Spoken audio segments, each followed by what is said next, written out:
And well, so what we said that went well. So what we previously said, or I started the stream by saying hello. Should we just restart? And I'm slightly tired. Clean the slate. Do you want to restart?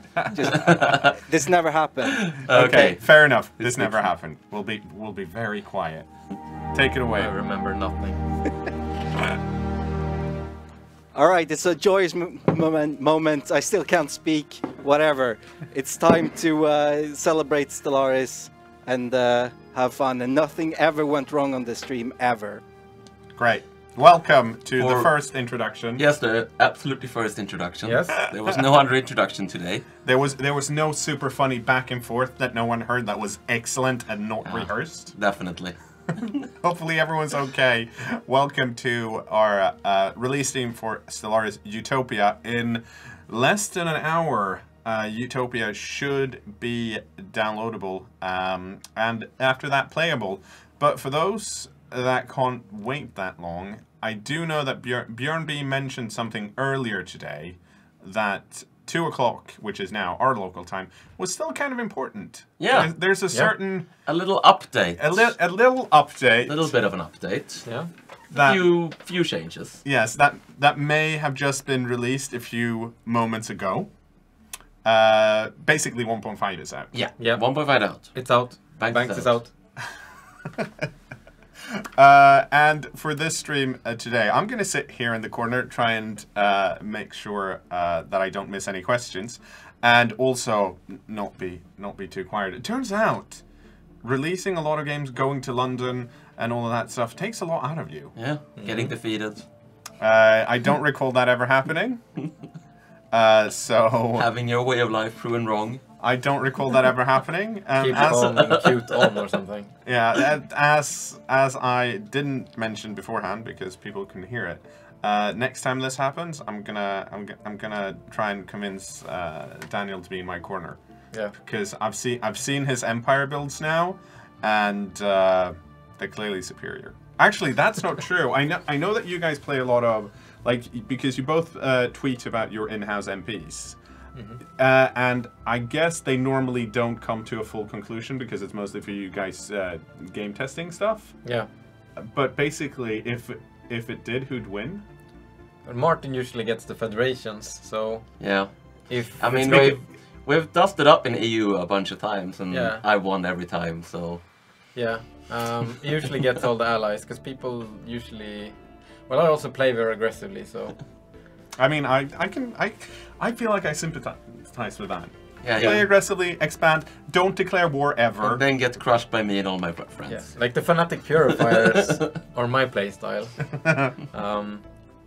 So, yeah, probably not. Maybe if I border Martin, then maybe he'd be in trouble, but otherwise maybe not.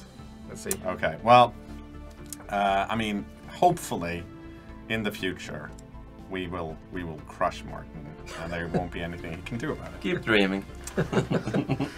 I mean, everyone has their own idea of Utopia. That's true. I feel like we should probably get into some of the important mention that we always mention when we release an update, of course. If you're about to download the 1.5 patch, which is out, it's your old save games are not going to work, right? They'll probably load, but we recommend strongly against trying to play them because so many features have changed. Yeah. So if you want to keep playing your 1.4 games, you can go into Steam betas and you can down your game back to 1.4, so you can finish your game and then go back to 1.5. So while we're here, the 1.5 is out. How about we just go through what's actually in it? I know some of you already waiting know what's in it, but it's actually finalized now. Everything's in it. We don't have to worry about this feature maybe not making it and whatnot. Yeah, so what's in it? About was it 14 pages of Let's read patch notes! Let's read everything! I'm actually going to bring up the patch notes. Also, by the way, while we were waiting for Anders, me and Daniel redesigned the human race. Yes. What did you do? What? I'm not sure. Maybe we can show it on the screen. I think it's there. Yeah, it's... So we removed quick learners. So obviously humans are not quick learners. If Never we were, learn. 2016 would never have happened. Instead, we're adaptive, nomadic, and wasteful. This makes a lot more sense to me. To be fair, it does make a lot more sense. If, Yeah. if only we knew some people who are working on the game who could actually fix that. Make Yeah. sure that that's how they come. Oh no, but we actually redesigned the human race. We're actually gonna make those changes. Good. Yeah. This is how design happens at Paradox. Yep. So because previously do you guys remember what they had previously before you redesigned them? Yeah, they had nomadic and quick learners.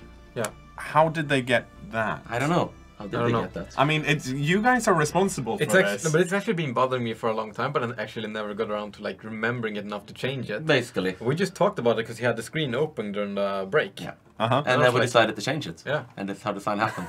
Because it makes sense. Adaptive, Yes. nomadic, and wasteful. Like, Yeah. if there's anything in a place to go, we'll go there. And if there's anything to fuck up, we'll fuck it up. Basically. Where are my patch notes? Oh well, we'll find them sooner or later, at some point. I know that they have been posted. I just can't click properly. This is super exciting for everyone. I'm excited. Let's see what people are saying. Unsurprisingly, there are a lot of requests in chat about releasing it, and I was like, guys, how about we release it like early? But Martin was like, no, that's never gonna happen. We're not gonna do that, and I have willed it, and such is it. I'm glad that you're taking some responsibility. I'm taking some responsibility for asking you and then being shut down. That's no. I mean, it's actually the person pressing the button is Philip Yep. in my team, and he will send me a message, hopefully, saying the buttons have been pressed. It's, once it's out, but it will be out. The button should be pressed at 3. So until then, we'll just have to sit here and talk about how the human race has changed. I mean, why do you need Utopia when you just give you big banks? Yeah. That You is can already true. jump into banks and start figuring out what you want to play. Because most of the fundamental changes are probably in. Yeah, it would only be if you wanted to start as a hive mind or a fanatic purifier or one of those. Yeah. But you can definitely hop in and like look at things. Yeah. Because there will be things to look at. Yep. So that's actually a fun question, because while we were at London, Daniel went through some of his builds. Yeah. For example, the hobbits. Yeah, you can build that in banks, I think. Yeah. Yeah, Yeah, you can. Do you Yeah. have any builds that you feel like we missed that people should try out? Not particularly, besides like the radically different from what Daniel did. One build I did recently that I really liked was a little bit of a hobbit-ish build. It was like a combination of agrarian idyll and sciency. So it was like I had intelligent, I had agrarian, I had the agrarian idyll. So it was like plant people who sat on their farms and fought very hard about things. But it was still a tall build. Yeah, Yeah. it was a very tall build because, you know, keeping it as few planets as possible to get the crazy amounts of science, which Yeah. means that because you get Unity so quickly, that also meant I got tech quickly enough to get like to start building Dyson spheres like 90 years into the game and stuff like that. It was really cool. Not bad, not bad. Yeah, because you can start planning around reaching for most of those things right now. I think the only ones that you have to wait for Utopia is like Fanatic Purifiers, starting with robots, Syncretic Evolution, Mechanist, and Mechanist. Hive Mind. and Hive Minds. And that should be it. Like the mega structures will work even if you start the game in banks and don't have Utopia. Yeah, So yeah, it's only if you want to start with one of the special civics or the Hive Mind FRD. yeah. Because you'll get the Ascension perks. Yeah. Yeah, you'll get the Ascension perks once the update is, well, the DLC is Yes. released. Should work fine. Yep. I finally found the patch notes. It took me for some But reason. they're so big! They're so big. It took me a while. You know what it is? It's because a lot of people post a lot on the Paradox Plaza forums. So we can do. Let's look at the patch notes. So I've scrolled down to the free features. So we've skipped the expansion stuff. Let's see if I can zoom in this a bit thank more. you. I can. So even I can read it. So let's just, for the sake of it, let's just. I think we should remove the vote for who's truly evil, though, Blondie. Because I don't think that's necessary anymore. It's sad memories. So I'm just gonna quickly go through these, and then you guys can kind of point out what you think are like the major ones. So we've added the authoritarian trait, the egalitarian traits, and then removed collectivist and individualist ethics. Yeah. Right, I said traits, ethics. So are there any major differences other than the naming change here? Ethics are only I mean, Empire level now.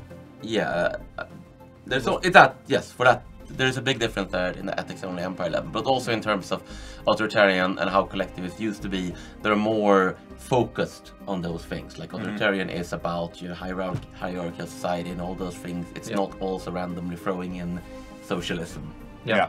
And egalitarian is about, you know, political and social equality in a variety of ways. Yeah. It's more politically focused than the old individualist, which was like a mishmash of we love democracy and we love big business. Yeah. It was a weird mix. And then, of course, traditions and unity. We've talked about that previously, but that's you guys that have played with it for a while. How big a change is it for you? That at this point, I'm sure when you start up a game, you're kind of used to tradition and unity being there, but for most people that have had at this point 14 minutes to possibly play Banks, if they have like the world's fastest connection to Steam. Personally, I think it's basically the one feature in Banks and Utopia that has the single biggest impact on just how you play. And Yeah. It's the one that adds the most constant choices, especially with Ascension perks. Yeah. It's just there's a lot of cool features. It's just that that's probably the one you interact with the most in terms of Yeah, features. it's the one I realized when we did our playthrough as well. But there's now an extra, because normally when I find a planet and it's like, if I'm lazy or I don't have a specific purpose for it, I'm like, I'm just gonna go on what resource the tile has. So if this is an energy credit, I'll build energy buildings. And for the ones that don't have anything, I usually go for science. Yeah. Because of course you're gonna put down science. But now there's one more thing I have to care about. Yeah. I'm like, do I need more unity? And the answer is always yes. Yes. This unity resource, it's also the constant little choices you're making when you're getting new things and you're thinking about which tree should I finish, which ascension perk should I go for, which ascension path do I want to go for.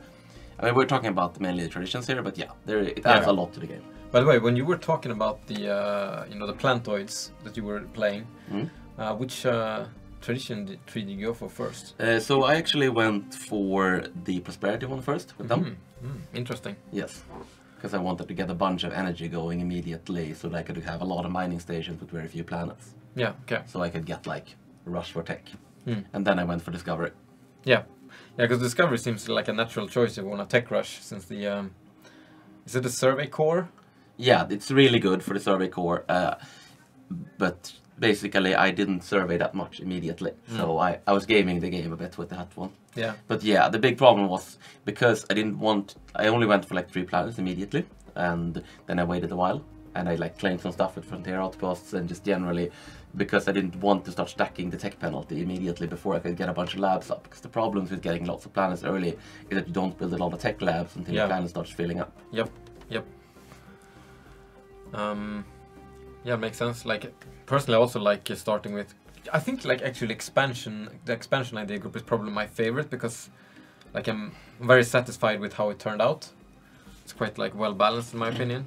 Let's show, if we're talking about it, let's bring up the screens. Let's swap screens here and have a look at them. Yeah, I think the two I personally start the most with is expansion and discovery. Yeah. And what? Just to go over to be very clear, why? Okay, so expansion is basically if I'm playing an empire that isn't tall, if I'm going the usual claim things, because you get more pops, you get the immediate one on unity, super useful in the start if you want to claim lots of planets. You have the courier network, which is really good, the whole pop growth speed.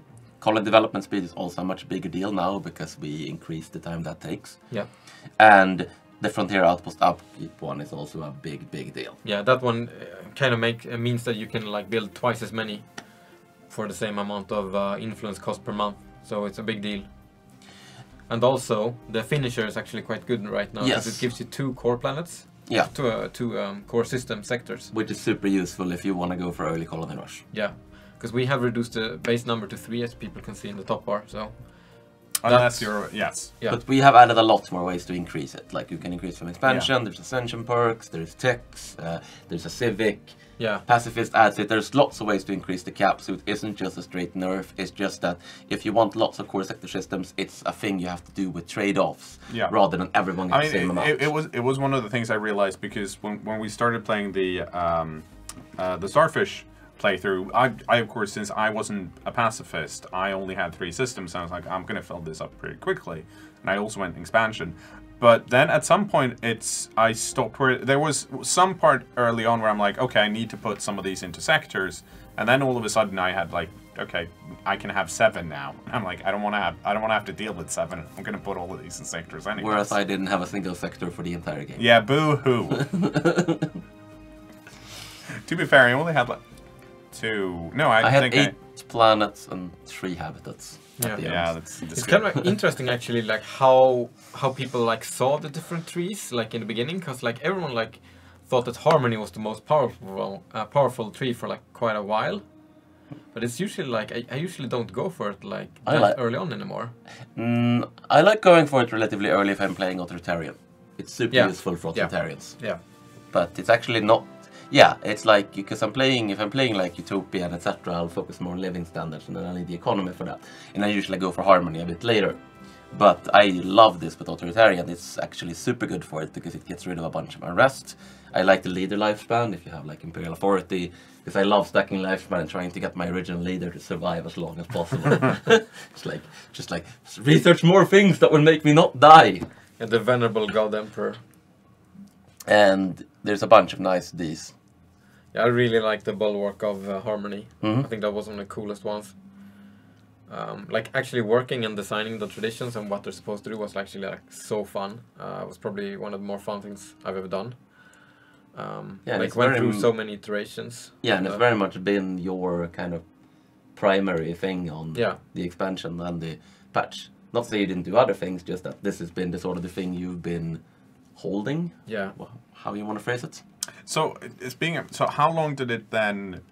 Because when did the seed of this idea go from seed to actually being in Utopia? What was the? How did you go about kind of like, okay, so because essentially you've added a new resource and put in a new system. Yeah. But how come that was the system that got added? Well, I've kind of always wanted like more player choices in the game for like a long time, even before release. But it was like the first time we actually had time to, take the time and implement it, because also it's the first expansion, and with the focus, it suited very well. And like I say, like when you have more player choices during the game, it adds so much more depth to it. There's so many things you can do, because often, when you create an empire, you have some sort of goal in mind. But when you also make choices during the game, it also changes the game more, because it has even more permutations of different playstyles and stuff. If I recall correctly, the very first draft for this showed up in like the first document for like first draft proposal for an expansion, which ended up being a thing we didn't do. Yeah, I can't even remember. I don't remember either. It was something very different. It has gone through a lot of like different ways, like how many options I want per tree, how many trees there should be and stuff. But we actually ended up with this pattern because it fits the interface very well. And there are a number that's around like 5 to 7 is usually a number where it's interesting to make a choice. Yeah. If you have more than 7 choices, it usually becomes more like you experience loss aversion. It feels like you're missing out and stuff. Yeah. So it's a negative player experience when you have more than 7 choices. Quick question related to that, because I see that's been asked a few times on stream. So if I maximize my unity and I'm able to fill up all of these traditions, is there anything I can do with unity afterwards? As it stands right now, no, but we are planning to add something, and also it takes a long time. Yeah. Like most games are not gonna go on long enough to fill out all the trees. No. So it's more a question, if it were to happen, it's probably on a playthrough where you, for whatever reason, min-max unity. Yeah. Quite hard. We talked about solving this for 1.5, but we basically felt we can solve this afterwards. It was better to focus on getting the whole system right as it is right now than to focus on a small amount of playthroughs that will go long enough to get everything. Yeah. And honestly, once you get to that point, you have almost certainly won. Yeah. We talked a little bit about it today, and I like some of the thoughts we had about it. So probably in the future. One of the really neat things, I think, is that the Ascension perks and how the design for that evolved. It's like we started with just, okay, we'll have some extra bonuses. And then we came up with the whole Ascension paths. Yeah. To get like the biological and the synthetic and the psionic. And so, okay, we have mechanics for the biological and the synthetic. What are we going to do with the psionic? And then it was you, me, and one of our content, Eklund, one of our content designers in the room. And it was like, well, what if you can go to another dimension? Yeah. And then we just sort of spun from there, and we ended up with the Shroud, which I think is really, really cool. Like I had never like imagined like going from the meeting where we're just doing like, okay, how will psionics actually work, to actually doing the things, for example, that you tweeted out with because it was the warp entities. And then afterwards, where everything was sort of done, I was like, you know what? I want some warp gods. Yeah. A quick question from Silly Ideas, because it might be pertinent here. You must have a favorite and least favorite Ascension perks, but which do you feel is the most average? Like if I can't be like, I can't decide of what I want, and I don't want to go in a specific direction. The two most average ones are the ones in the top, actually. 25% border range and the technological 10%. But I actually feel this one is even more average. I just really like that one. I know, because it has. But you're very average. It has a very satisfying pop when you get it, and you're like, yes. I actually really like Master of Nature. Yep. So do I. When I go a wide build, it's actually really, really good. You want to pick it as the first one. It's such a like cost and hassle remover. Yeah. Yep. I also like One Vision. I think I like stacking governing ethics extraction. Yeah, it's really good at like late game. Like it's really useful in the late game. We also have a question here. What Ascension perk is best for science playthrough? So if you want to focus on science, I guess this is kind of the generic one you have to get. Yeah, you obviously have to get the technological ascendancy one. Yeah. I guess other than that, but a science focus will usually be more oriented towards getting the mega structures. Yeah. So you will be getting the mega structure ones. Because like if you're science focused, you will want to go for ring worlds as soon as you can, I would say. Yeah. Because it's the best way of like using your science points. You'll also definitely want habitats, because habitats are really good for science. You need it for. Yeah, for ring worlds. Yeah, I know. I need it for ring worlds. Yeah, I meant as adding to your point. Yes. Because habitats are super good for science basically, and then you get the ring world, which is also really good for science, and it also fits. And I guess if you get Mastery of Nature lets you essentially ignore the tile blocker text, right? Or you just you get them all. Yeah, see, lots of science straight away. Yeah. Mastery of Nature. Yeah. Don't. It's extremely powerful for a wide build. Smart. We'll see how it turns out, like how people use them.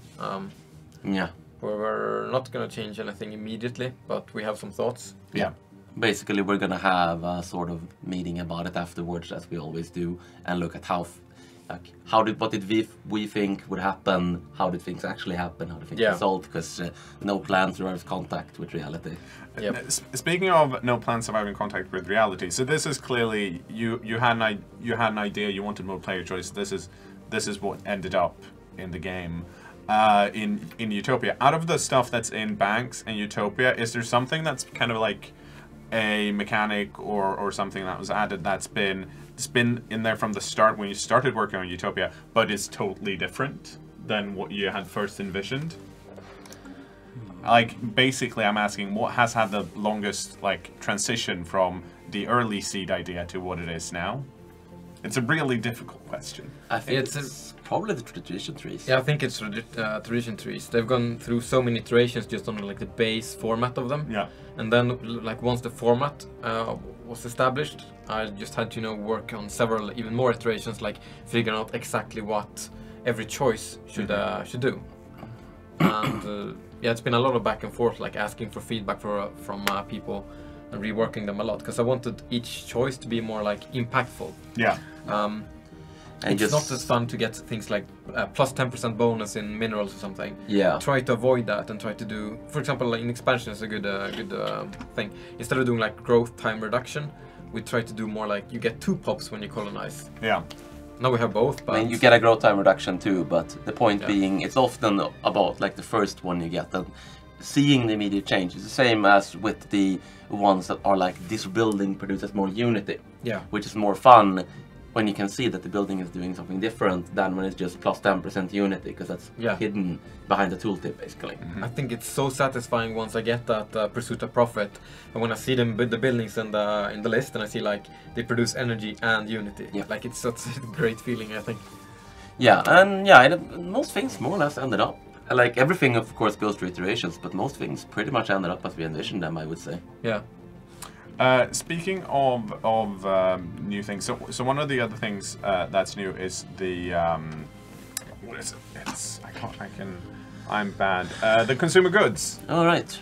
So why is it there, and how did it come about?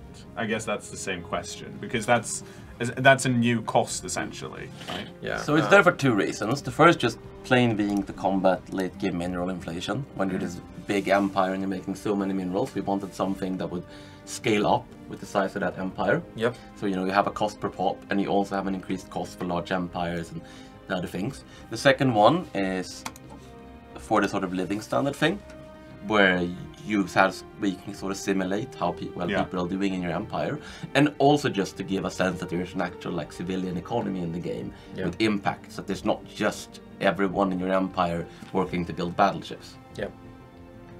Which would be in.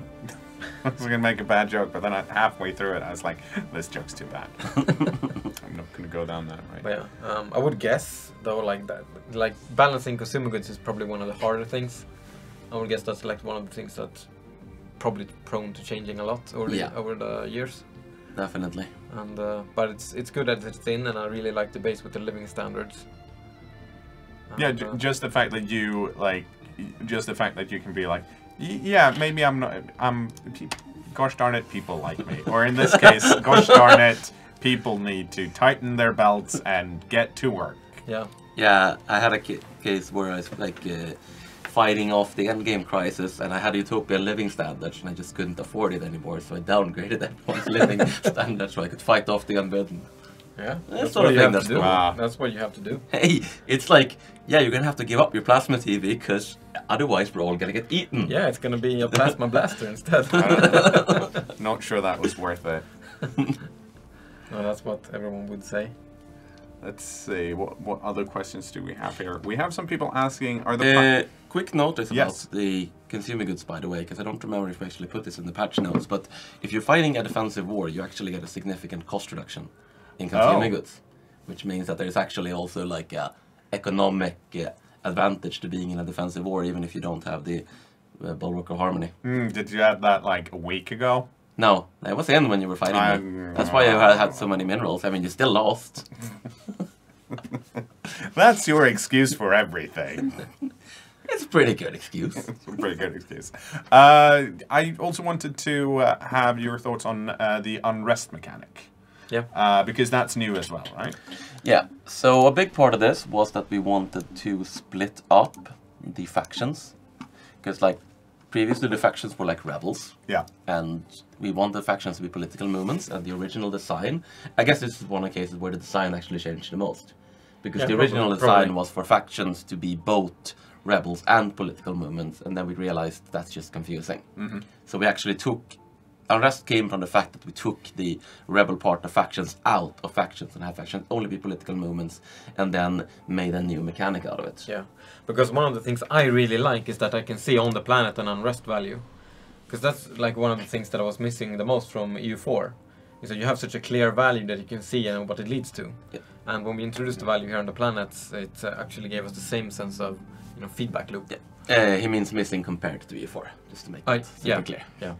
And also, it's one of the things I find interesting in the case, because especially you, Martin, was pretty clear early on after we released Utopia that, the slave system that we had then, you weren't, everything was the way you wanted it, and you were going to look into changing it. it's been changed now quite drastically from what it was early on. Yeah. So basically, if they say they're going to look into something, stuff like this happens. Yep. That's what I'm trying to say.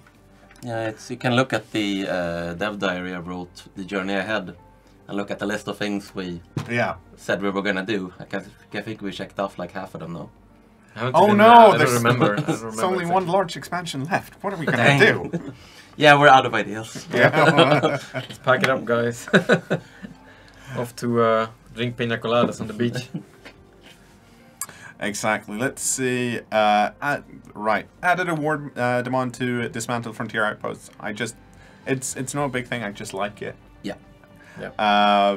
It's because sometimes you kind of want to know exactly where they are, and it's also for the. It was mainly added for the Fallen Empires actually. So Xenophobe Fallen Empires would be able to demand that you remove your frontier outposts. But I figured, I'll give it to players as well. Yeah.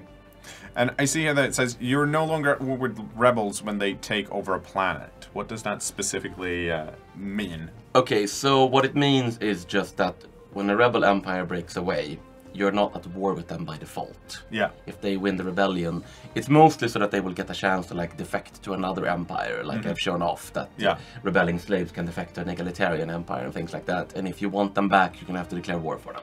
Yeah. But you don't get a truce either, so if they don't defect to anyone, they will be there alone and not have a fleet, so you will be able to crush them easily. Yeah. It was actually funny when I think it was in the multiplayer game, I actually had a lot of those types of planets, like defecting to my empire. It was a good feeling. Nice. Yeah. Yeah, I had it, it was really nice in my, like, Democratic Crusaders run, when the slave planet defected to me, and then the dudes who previously owned it declared war for it back, and it was this half-apocalyptic war that I finally won, but because that empire was like in the middle of enemy space, like half the population had died from orbital bombing by the time I could finally like break through the lines and protect it. So, those slaves fought hard for their freedom. Yeah. So I think we have a few questions. First of all, are you planning to open a Paradox office in France? I think I can answer that. And currently, the answer is no. But we are working with Eugen Systems, and they work in France. So go talk to them. Basically, get hired by them. Let's see. We have why is there no Hive AI? I guess that's a question. I assume. What? I assume the question is possibly. Oh, are they talking about like a synthetic hive mind? I assume so, yeah. Because again, what we planned for this, like the goal, or rather the design vision for this particular hive mind is a biological hive mind. That doesn't mean we're never going to add something like the Borg, but if/when we do, it will be as a separate thing. Yeah. Instead of, because we want features to be like focused on one thing. Like this is the biological hive mind. How does the biological hive mind play instead of throwing in 8 different things and having this diluted thing that is trying to be too many things at once? Yeah. Yeah. That's a thing a lot. And I think that's actually working quite well for us when we focus our like expansions and story packs on like certain aspects like that. Like this has a focus on empire customization and internal management. And just having that strong focus, I think is really good. Yeah, it takes shape, and it also means that we can make lots of good features that work well with each other. Yeah, because we're not all over the place. Exactly. Yeah. So because Sax has been reposting this a few times, I guess I'm going to ask it because it is a decently good question. So there's a lot of stuff added in Utopia. Is there something you were working towards and you and wanted to add but just didn't have enough time? I'm not saying say a specific feature. I'm more saying maybe a specific area. Yeah, I can say a specific thing. We wanted to add the ability to restore ruined megastructures in the game, like ruined ring worlds. Yeah. But we didn't have time for 1.5, so it will be coming in 1.6 instead. Okay, there you go. So yes. Let's see. We had some. I'm gonna see if I can scroll up in the chat because I think I missed an interesting question here. I'm just gonna steal the mouse cursor from Blondie, who's very upset about it. Because we can control the same computer. With the mechanical ascension, will any migrating pops your empire be turned into robots? No. Well, right? Yeah, only if you modify them to be cyborgs. So the way it works is when you do the first project, all the pops in your empire that are not slaves will become cyborgs. And then you can manually modify pops to be cyborgs so that they Yeah. also become robots when you finish synthetic evolution. So you get to choose, basically. Yeah.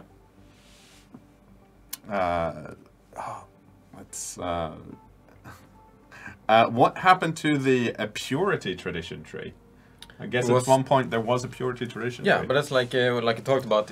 The traditions tree had so many iterations, and earlier they were more tied towards a certain play style, To certain ethics. yeah, to certain ethics, and we didn't really feel that worked out that well because some of them were too specific. Yeah, it made very little sense to have a purity tradition and then be able to pick it as a xenophile, basically. Yeah. Because, yeah, we love all life forms. That's we're going to pick the tradition tree that's about purging. Yeah.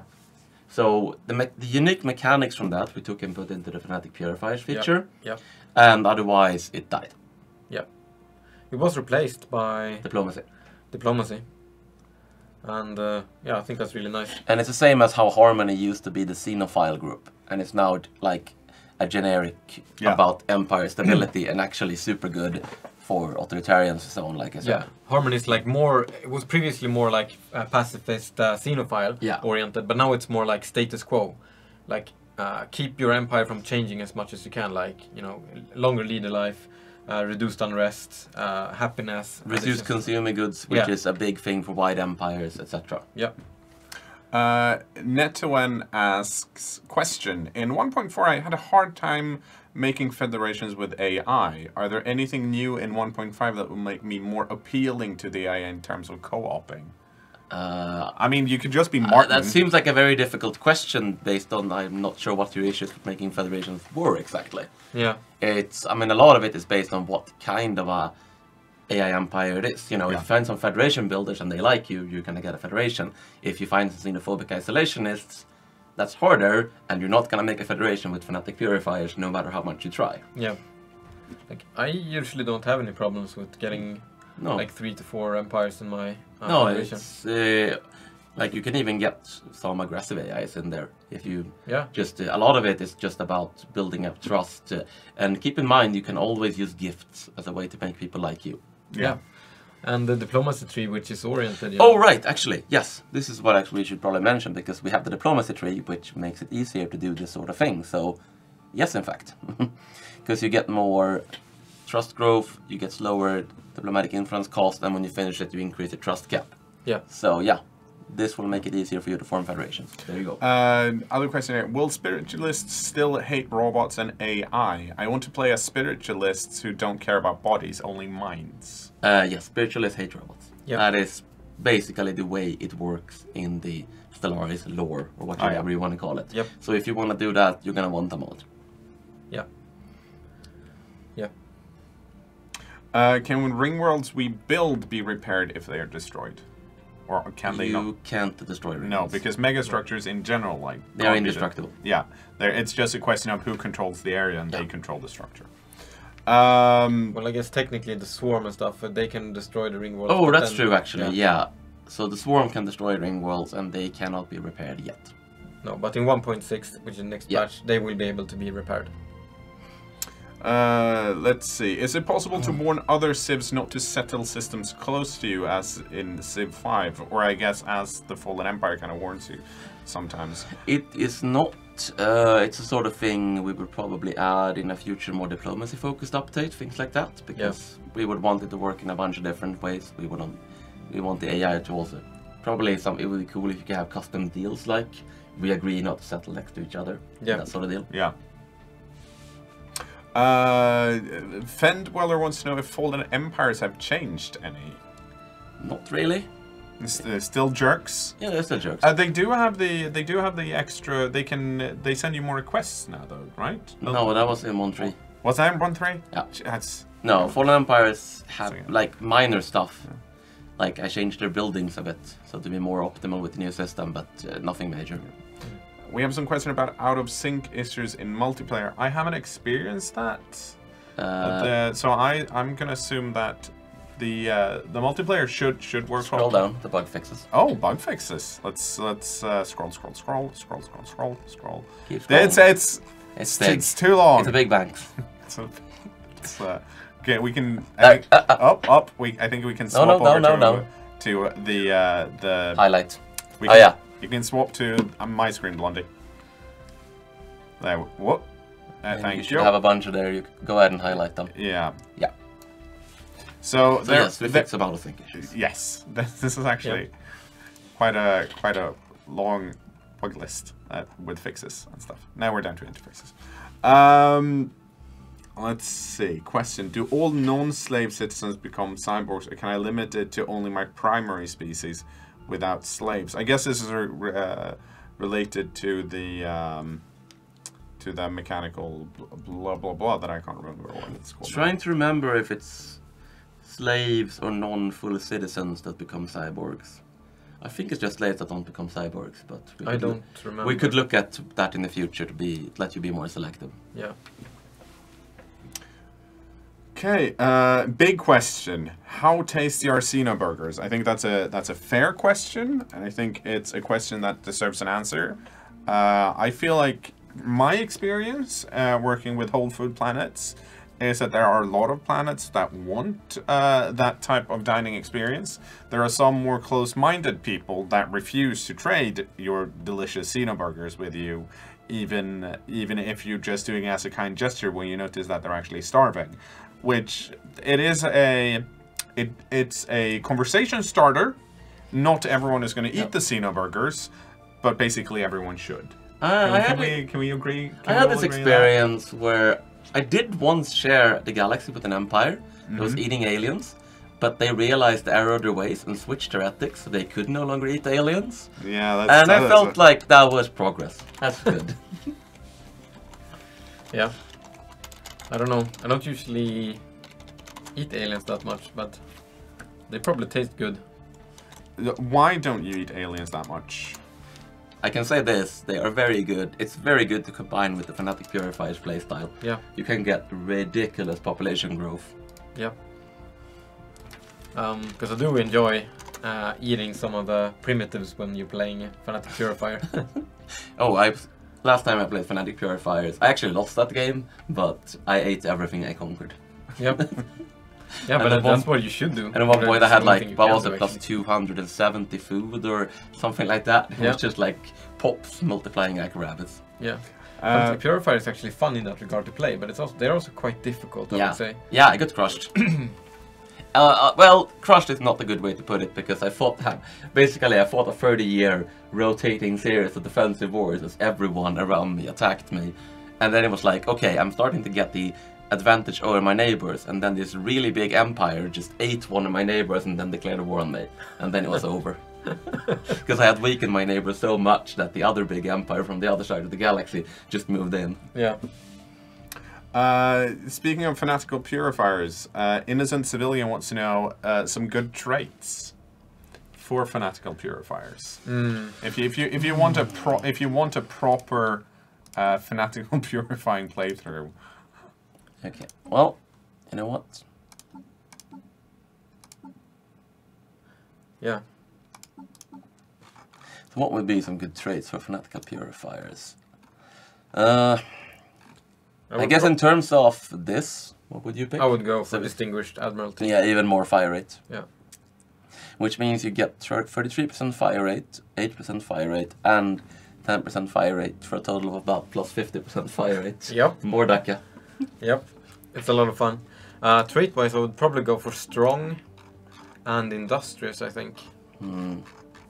Oh, right. You mean to focus on like mineral production? Yeah, because you want to like go to war and pump out fleets as soon as you can. I think that depends on what kind of thing you're doing with the people you're conquering, because another good way to get minerals is to use the labor camps to kill people.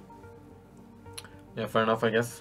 I mean, not saying that's a bad way of doing it, it's a pretty good way of doing it. I also actually really like nomadic, because you want to get your people to the planets that you have taken over as quickly as possible. Yeah. And rapid breeders. But I usually don't have any problems with getting influence, because I usually get a lot of influence from like rivalries. Fair enough. I also tend to allow migration, so... Yeah. And we do have the limit on how many people can migrate to the same planet now. But yeah, different strategies. Let's see. What So we had more questions.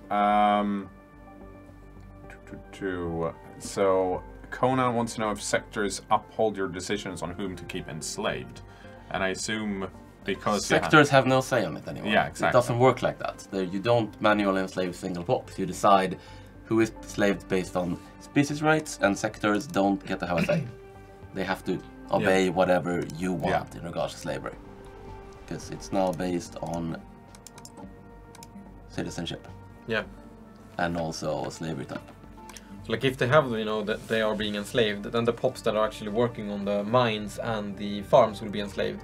But if they're working on the... That's the case system. So there's a couple different types of slavery. The case system, which is the authoritarian system of slavery, is that people are enslaved based on which job they're doing. So if they're working mines or farms, they're enslaved. Otherwise, they're not enslaved. Yeah. That works the same on your planet. It works the same in sectors.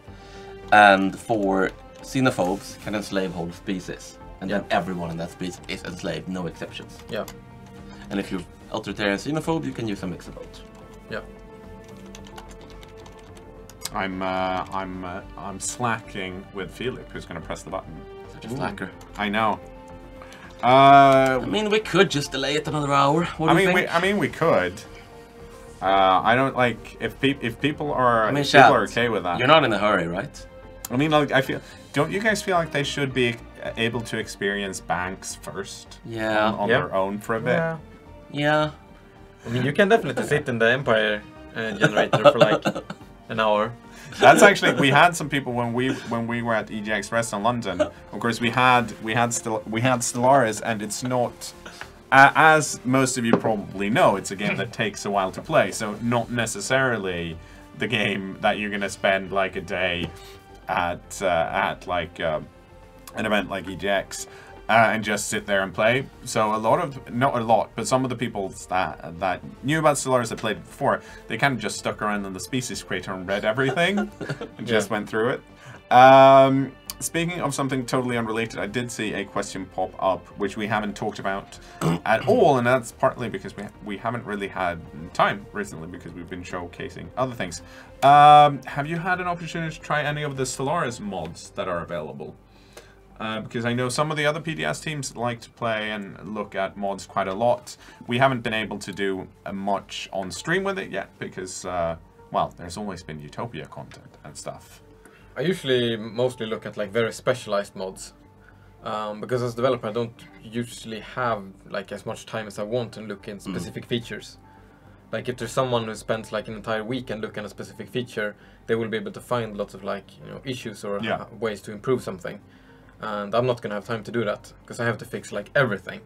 So I usually look at those very specialized mods to try to address a specific situation. I can look what I can learn from that. Same deal. I also tend to look at the ones that are like top-level conversion mods, like New Horizons and so on, just because I personally like those kind of mods, like looking at them. So I look a little bit at New Horizons. I also look at some specialized ones, like before we started the Mega Structure, I looked at the Ring World Repair mod and some of the ones like that. Yeah. There are some people that were slightly annoyed about us not releasing it on time. I don't understand. Also, any plans to release the True Starfish as a pre-made Empire? I mean, Martin wouldn't do that. If anything, he'd just release his own shitty version, which is... Yeah, the True Starfish, the ones who won the war to determine who was the True Starfish. That's, I mean, that's how you're phrasing it. Because and you're phrasing it as losing a third of your empire was a good thing. I'm phrasing it like, no, of course it's not.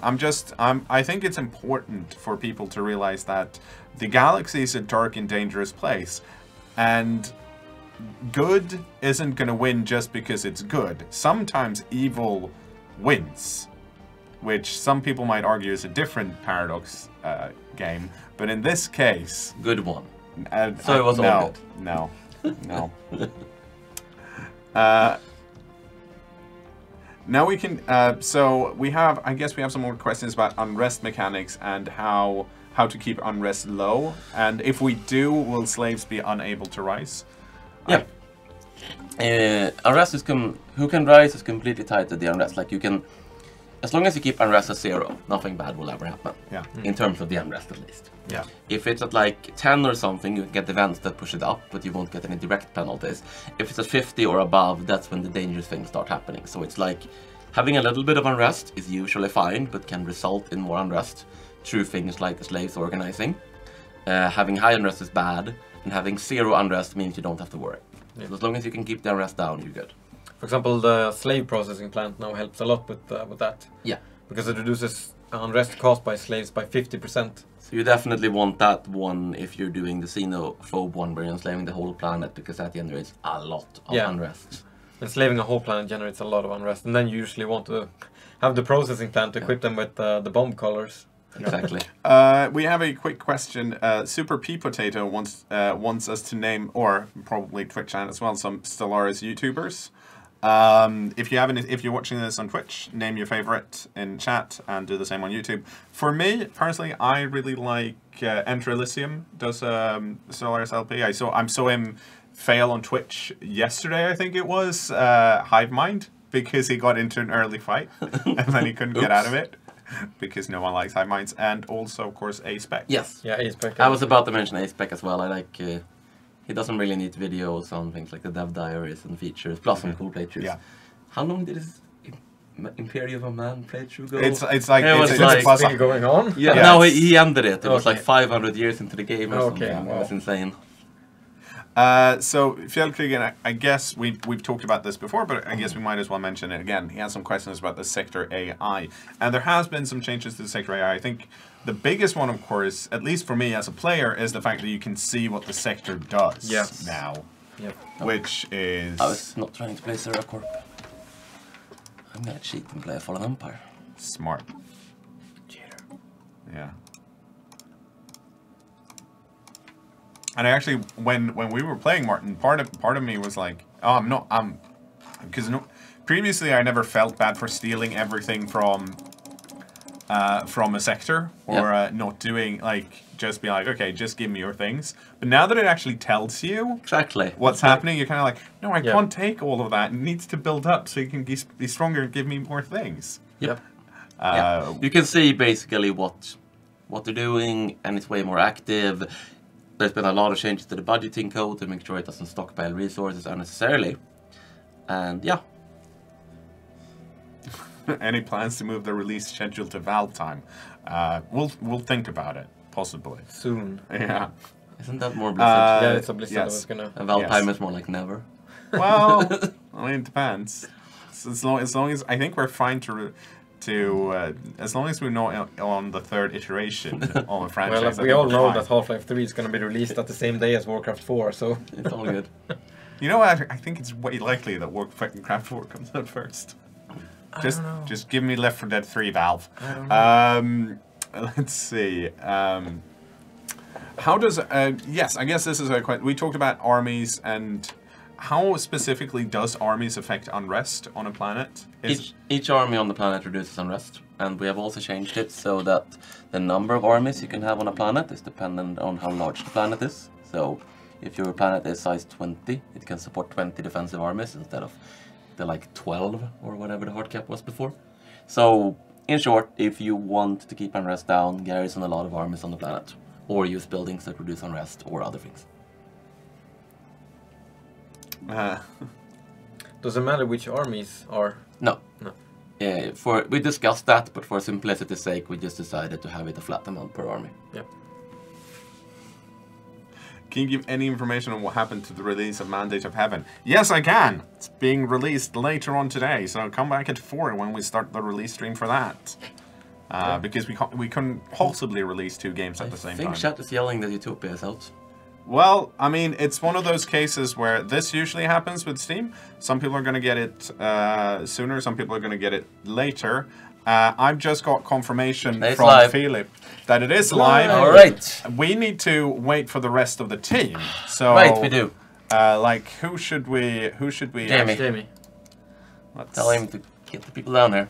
I don't know. Jameson. Oh, sorry. I thought. Yeah. There we go. Let's send him a message.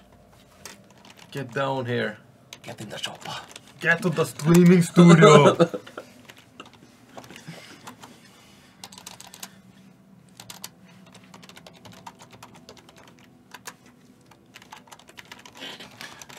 Get down! Get We- down yeah. again! I'm telling Jamie to get down here because we need confetti stat.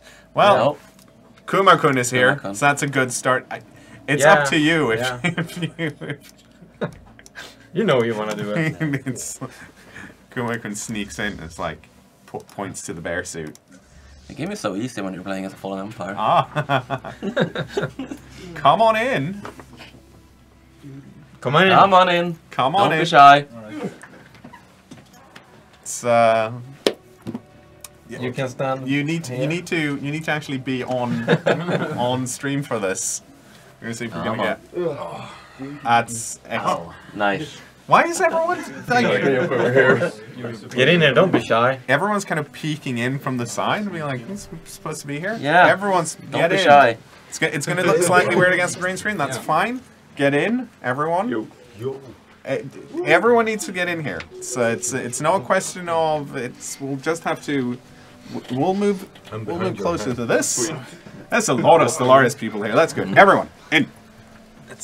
Am I doing this? Yes. Not yet, but you are doing it because you're in the middle. Exactly. So exactly how does this work? So you hold this piece, you hold that piece, And then and just then you do it. twist that piece like that. Preferably, you aim upwards. Do I Don't- have to let go? I hold No. both pieces. Okay, You the can most hold both important these. thing is aim at someone else than me. Okay. Okay, let's do this. Not tall. Okay. There we go. Perfect.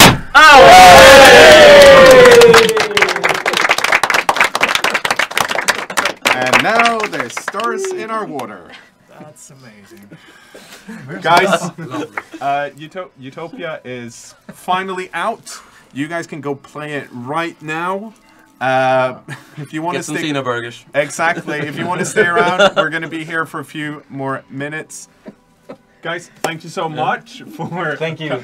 for coming down here and The best game development team ever. Yep. Yep. Yep. Let's go with that. I'm going to have the EU4 team in here in about an hour and a half, so I have to try and be neutral. They're cool too, but they're not They can Stellaris clean games. up our mess. You know. They just hand them a broom and Okay. We hope you like it. Yep. you will like it. You are gonna like it. Yeah. Yeah, and if they did, Otherwise, Or else. of course, if you have any comments, suggestions, praise, feedback, there's always the Stellaris forums on Paradox Plaza. So make sure that you post mostly nice things over there or good suggestions. I think most things are appreciated. Yeah. Specifically, you can of course tell Martin off for being wrong about cuteness, being on the outside and not the inside. But the other way around. Yeah, I think you screwed that one up. It's because there's probably someone affecting my planet externally, and I don't know how to deal with it. Someone's Late slightly arrival. Late arrival. Now you have to at Shamefully least pop in slinking. and wave because you're out of frame right now. No, you're in frame. There we go. Yeah, you missed the stars. Here, have some. Oh, nice. Guys, I think we are going to let the viewers go and play Utopia. Once again, thank you so much, Thank you so much. for hanging out, coming down.